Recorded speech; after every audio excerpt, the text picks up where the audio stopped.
Danny, there's never been a more talked about fight in this country than you and Anthony Mundine. Lionel Rose and Johnny Famishon, I guess we were starting to think that, then Lionel retired and Famo gave it away after Saldivar. Do you really want to fight him? Boys, that fight will happen before the end of this year. Before the end of 2005, myself and Anthony Mundine will step in the ring and we will fight. Is that right? Of course. Definitely. What makes you so confident? Because a lot of people are now saying, look, they've been talking about it for so long, they better get it on soon because they'll both be too old.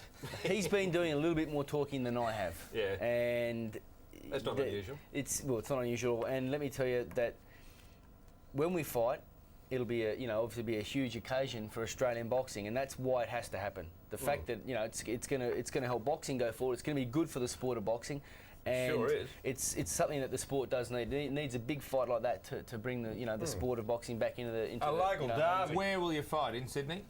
Well, if I'm the champion, if I'm the undisputed WC world champion, I should pick and choose where I want to fight. That makes me the boss, and he's a challenger. He's basically a so where would you contender. Go? Would you go to Perth?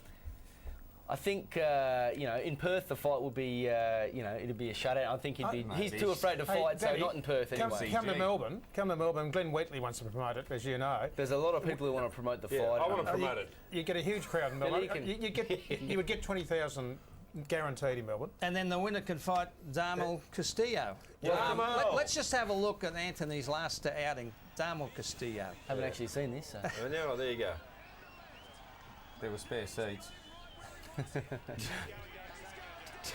to have a rest. Now, who said Darmel and Dummer? Who said that?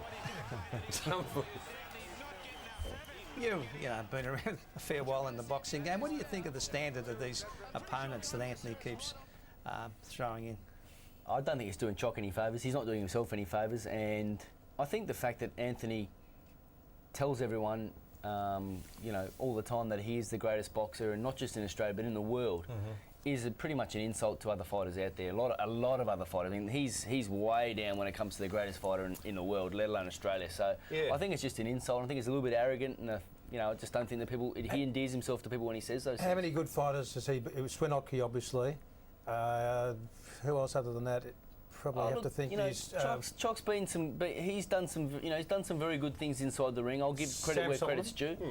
Credit where credit's due. The guy's done some good things inside the ring, but he's done some disgraceful things outside, and he's done some even poorer things inside the ring. And I just think that he doesn't want to fight me. He's avoided me for 3 years, and then he's offered me $1 million. Well, if he's offered me $1 million, I'll offer you 3.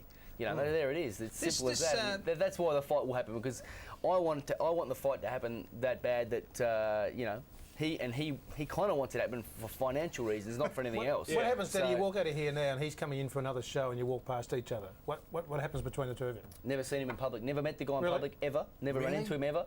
I'd shake his hand, say, "Chock, let's work this out. Let's do it. Let's get the fight on. Let's sort it out. Let's be mature, gentlemen. Let's be men. Let's do it. Yeah. Let's be smart. Let's give Australia what they want to see.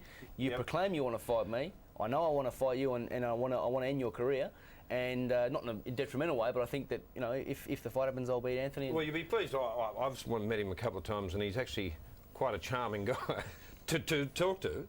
But he's just big on the lip when it comes to boxing, and as you said, what particularly gets under your goat and a lot of other people's is that he doesn't seem to be taking on the sort of opponents to back up the lip. Speaking of which, this Japanese grandfather, Yoshinori Nishizawa... He's fighting for the seniors now, Mike. Yeah, Anthony put him away about 5, I think, didn't he? Yeah, there 5. He goes. I think he gets up and goes again, actually. Good. Yeah, with Pike. Here he goes. Now you see, now you don't.